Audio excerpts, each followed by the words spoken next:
Kako do novih kupaca? Čim zaključiš svoj prvi prodajni ugovor i kreneš u proizvodnju i isporuku, vrijeme je za razgovore sa novim potencijalnim kupcima. Ranije smo govorili o web stranici koja je bila najosnovnija i najjeftinija opcija, a koja dobro izgleda.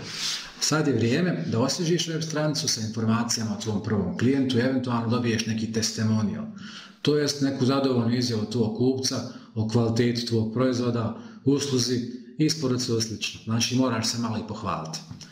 U moderno doba online prodaje i online marketing postaju sve važniji alat u prodaji.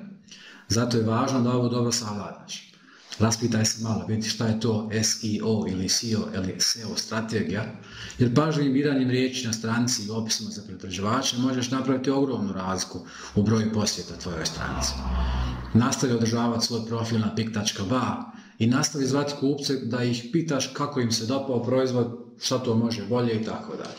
Vjeruj mi, to je najjeftiniji i najdirektniji način da saznaš iz prve ruke od nekog ko koristi tvoj proizvod koliko je on dobar i šta bi zapravo moglo biti sljedeće unapređenje u tvom poslovnom modelu. Želim ti preporučiti još jedan zanimljiv način promocije. Jedan za koji korporacije moraju platiti značajne iznose, a koji bi tebi kao startup mogao biti besplatan. Kontaktiraj online portale, novinske agencije i urednike nekih jutarnjih programa, znači važno jutarnjih programa. Iskoristi činjenicu da si ti startup i da pokušavaš napraviti nova radna mjesta u BiH ili u regionu.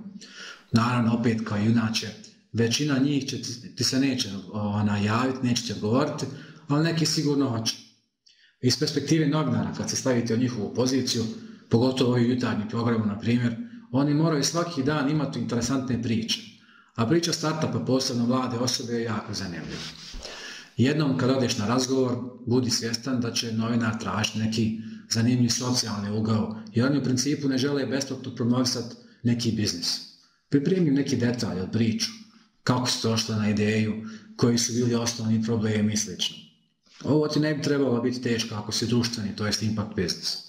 A ako si u Mozaikom impact inkubatoru, naši mentori će ti pripremiti za javni nastup i za javne prezentacije. U svakom slučaju iskoristi priliku da kažeš ko i zašto treba da kupi tvoj proizvod ili uslugu. Ne zaboravi da u razgovoru ne promoviraš sebe, nego tvoju ideju, tvoj društveni impakt i rješenje koje nudiš.